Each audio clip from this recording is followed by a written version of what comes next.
Gente, olha aqui. O que que é isso? Esse presente que eu ganhei, sabe por quê? Eu morria de ciúmes de Moisés. Porque ele tinha um cajado para bater e abrir o mar. E agora eu tenho um cajado também. Só que o meu, vou dar um detalhe, João, mostra aqui. Aqui assim, eu vou fazer vou dar uma... Nessa parte aqui, eu vou pôr um aço por dentro, cheio com umas garras, umas lâminas. Daí quando eu quiser que a pessoa me incomoda, assim, quiser falar com a André, eu puxo ela, taf, e as lâminas já, taf. Ai, obrigada. Daí você pode levar ela para aquela tua amiga. Ai, entendeu? Entendi. Tua amiga íntima, querida, amorosa que você tem. Gente, estamos falando do Viveiro Porto Amazonas, que você já viu a matéria, e essa planta maravilhosa que está aqui, que você já viu, mas quem vai nos falar um pouquinho é o nosso querido expert, que é biólogo, que é estudioso, que é, eles fazem uma criação de novas espécies, e sem contar que nós vimos parte do Viveiro Porto Amazonas, que você viu naquele dia da matéria, assim, um pedaço, mas nós vamos ainda, eu vou marcar com o Leonel, eu já havia marcado lá, deixado pré-agendado, porque ele tem lá, gente, você pode até ir no Viveiro para fazer assim, final de semana, um passeio à tarde, que eles têm lá um trator que leva as pessoas para uma volta, que é essa que nós vamos fazer, pela propriedade. E ele tem lá como se fosse um mini, ou talvez um pouco mais, um pouco menos, de um jardim botânico.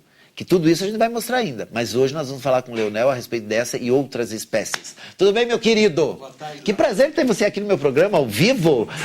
Queria mandar um abraço para tua esposa, que eu tenho certeza que ela está nos assistindo lá pela internet, não tá? Com certeza, avisei uns amigos que ia participar ao vivo. Estou muito feliz de estar aí, um prazer imenso. E agradeço todo o carinho da equipe aí, desde que eu cheguei aí. Muito obrigado, querido. E eu quero já de antemão agradecer esse presente maravilhoso que você me deu. Esses dois presentes maravilhosos. Sim. Agora eu quero que você conte o que são esses dois. O que é essa aqui? Bom, Léo, essa planta aqui que está aqui atrás é a Xanthorrhoea australis, é uma planta originária da Austrália. Como é que chama? Xanthorrhoea, com X. Xanthorrhoea australis. Australis. Certo. É uma planta originária da Austrália. É uma planta muito mística lá na Austrália, dos aborígenes. E esse cajado que eu te presenteei é uma flor que sai dela. E os aborígenes, eles adoravam muito essa planta por ela ter vários aspectos. Uma era que eles faziam muitas as lanças deles com o cabo, com esse material João, da flor. Mostra aqui pra mim. Aqui, olha só, fazer um lança é um material leve, né? Você pode ver que é um material leve e resistente. Né? É bem resistente. Essa parte aqui é muito resistente, então os aborígenes usavam esse cabo para fazer as lanças de caça. Mas esse meio como um cajado, ele é a flor...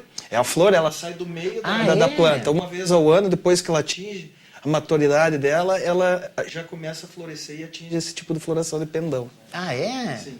Que lindo, dentro rapaz! Dessa flor, e tem uma resina que eles usam também para vedar a oca deles lá na cabana dos aborígenes. Aqui dentro é? Aqui dentro. Como assim, meio parecida com a nossa seringueira? Como mais um ou menos látex, parecido. Assim? Ela não tem esse látex, mas eles processam a fibra dessa planta e usam essa resina para vedar as ocas na casa deles. Olha que maravilhoso, gente.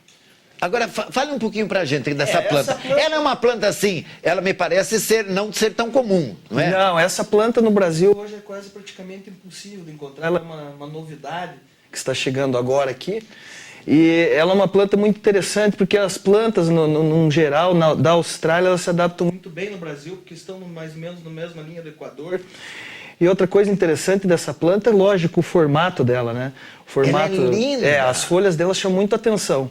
Mas isso aqui é apenas o início, Léo, porque essa planta, o nome dela na Austrália se chama Grass Tree ou Black Boy.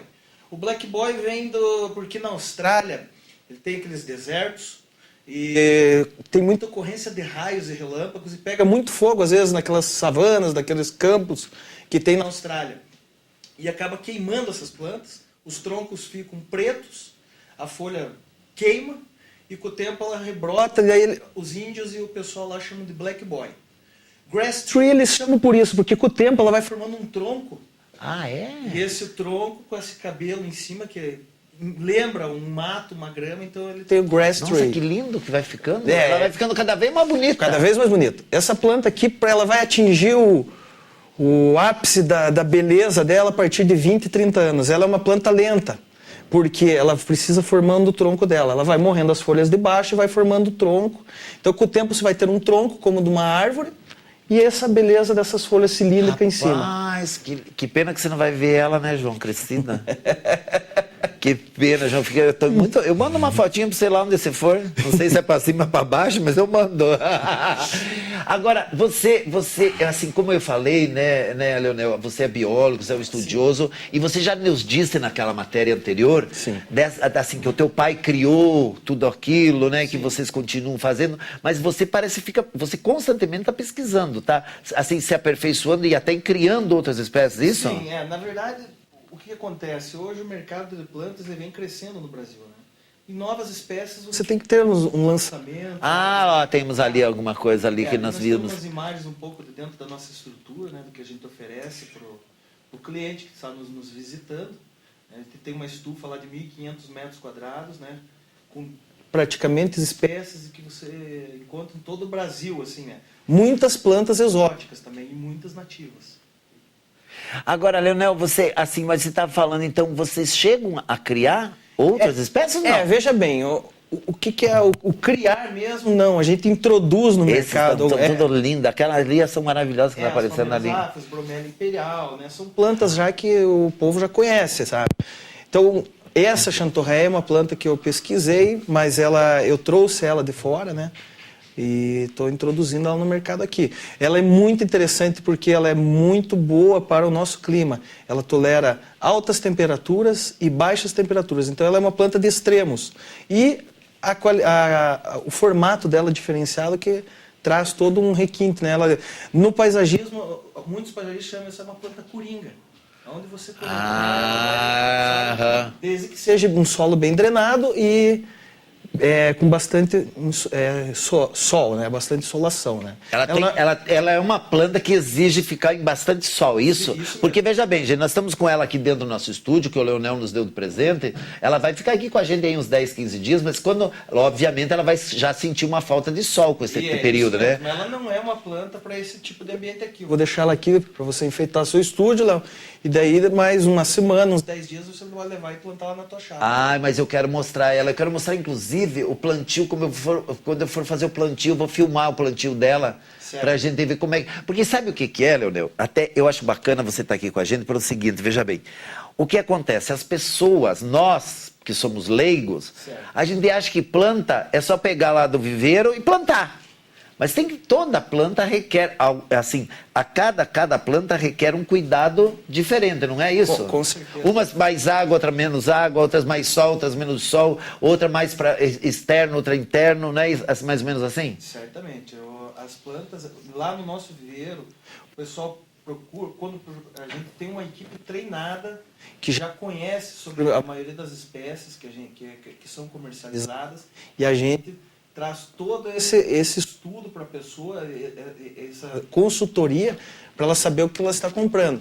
Porque aqui em Ponta Grossa é uma cidade assim que atinge umas temperaturas baixas a certas épocas do ano. Então, às vezes você vai lá no viveiro Porto Amazonas, tem plantas que a gente já corre um risco de perder com essa temperatura baixa, né, com essa geada. E toda planta ela exige um estudo assim pequeno dela na questão de ambiente. Umas são para interior, outras para exterior, outras não podem pegar sol direto, outras precisam de muita água, outras de pouca água. Mas toda essa característica assim simplificada nós damos no momento da venda, né? Gente, ó, eu quero falar uma coisa. Volta aqui para mim, para nós aqui no estúdio, Steve. Eu quero falar uma coisa para o nosso telespectador, que é o seguinte: o que o Leonel falou agora há pouco, e eu falei, já colocamos na entrevista anterior, a equipe de pessoas que trabalham lá com o Leonel os meninos, as meninas são maravilhosos. Eles parecem, gente, sabe o que eles parecem ser? Formados, assim, de curso superior, porque eles sabem o nome da planta, o nome científico, o nome comum, como é que planta, como é que não planta, como é que rega, como é que não rega, como é que põe água, como é que põe sol, tudo. Essa tua equipe é maravilhosa, viu, Leonel? Sim. Maravilhosa aqui. O Porto Amazonas trabalhou bastante nesse treinamento, né? Inclusive as pessoas que vêm a trabalhar com a gente lá, eles começam lá na categoria de base que a gente fala, né? Eles começam lá plantando, e daí depois vão para adubação, e depois vão para o arranquio, e vão crescendo lá dentro, e com o tempo estão nas vendas e sucessivamente galgando os graus lá dentro da empresa. Vai dando, né? Uma experiência maravilhosa. E isso traz uma experiência maravilhosa, porque a pessoa prática, né, do dia a dia traz com que eles possam, assim, com toda a simplicidade deles, trazer toda a informação básica que o consumidor precisa, né? Porque a planta, muitas vezes as pessoas chegam lá, Léo, na minha casa e olham aquele jardim, nossa, que coisa mais linda, eu quero um desse, só que eu não quero um que dê trabalho. Eu falei, puxa, mas é impossível. Porque a planta é um ser vivo, ela exige um cuidado mínimo, mas ela é um ser vivo. E ela precisa comer, como nós precisamos comer. Então o que ela precisa comer? Adubo. É adubo. Né? Ela precisa tomar, beber água. Né? Isso mesmo. Porque às vezes a pessoa diz assim, não, já pegou, eu não vou mais molhar. Não falam isso pra você lá às vezes?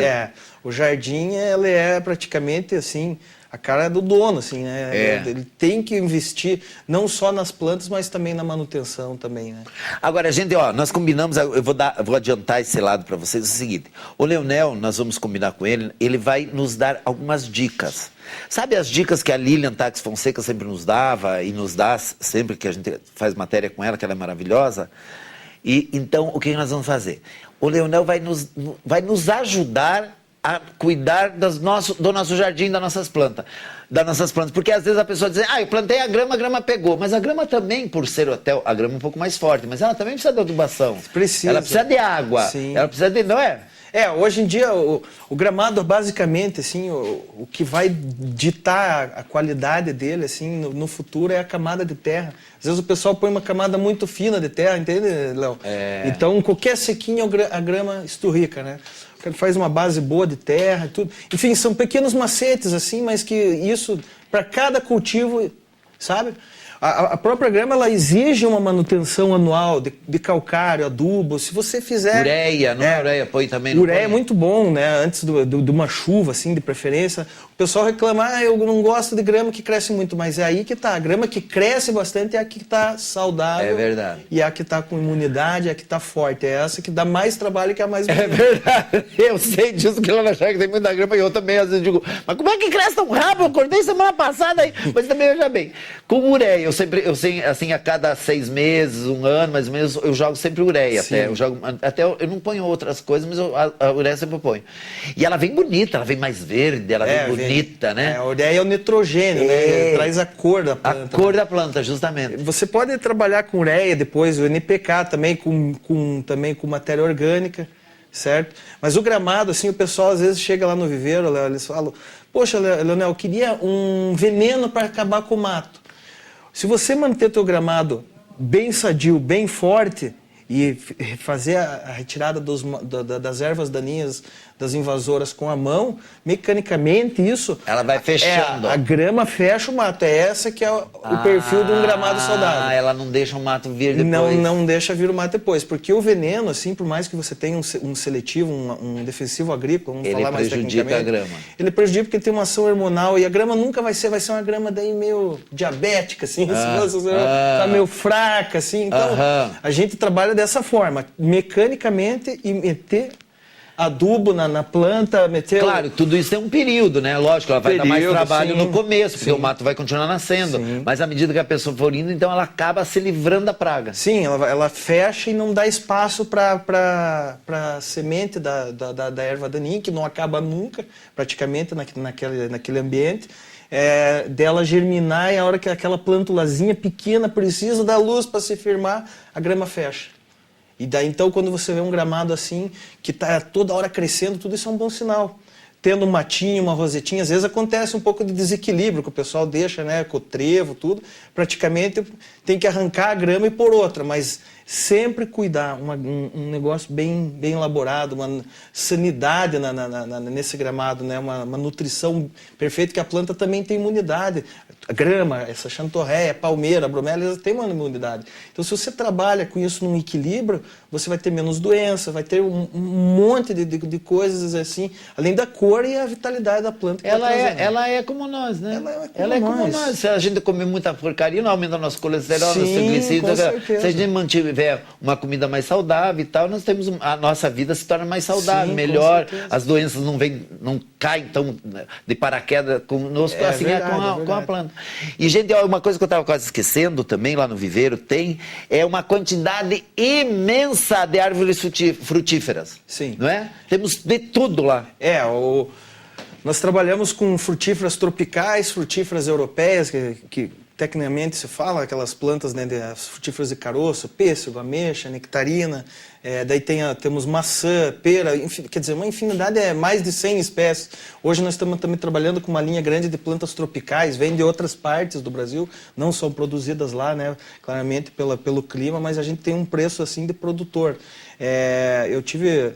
Tempo atrás... Mas tropicais frutíferas ou não? Sim, tropicais frutíferas. Por exemplo, assim, vamos supor, não que seja, você está como exemplo, por exemplo, assim, o que nós não temos aqui, que é comum lá, por exemplo, o açaí. O açaí, que é comum lá. Às vezes, eventualmente, eu tenho caju, bacupari, jabuticaba, lógico, da nossa região aqui, mas tudo bem, né? Mas entra assim como uma fruta, assim, né? Mas assim, vamos falar de tropical, caju, eu tenho cacau, eu tenho tudo. Naquela estufa que passou ali nas filmagens, a gente tem condição de ter esse stand de plantas para oferecer. Mas assim, deixa eu só esclarecer uma dúvida aqui que eu acabei de ter agora, Leonel. Por exemplo, vamos falar do caju, que o caju todo mundo adora, então para nós não é comum que mas o caju requer um clima quente, que não é o nosso clima. Então, para nós termos, por exemplo, aqui plantarmos caju, nós temos que ter um cuidado além do normal com ele. Você teria que ter um ambiente protegido, né? Uma mini estufa. E me conte assim, por exemplo, se nós plantarmos o caju normal e no inverno fizermos uma cobertura nele, nós salvamos ou não? Salva, com certeza. O caju ele não vai morrer assim, só que o problema é o seguinte, Léo, o problema do caju aqui vai ser a baixa média de temperatura, assim, ela teria que ser uma média anual. Mais quente, muito quente. Você acredita que esse ano, com esse calor que deu aqui para nós, eu tinha mudas de manga lá, que eu vendo, mudas de manga, e elas floresceram e produziram mangas, assim. Eu vi aquele dia que eu fui lá, tinha aquela manga. Você viu? E eu, inclusive, plantei um pé daquela manga, te contei, mas que aquela geada, ela matou.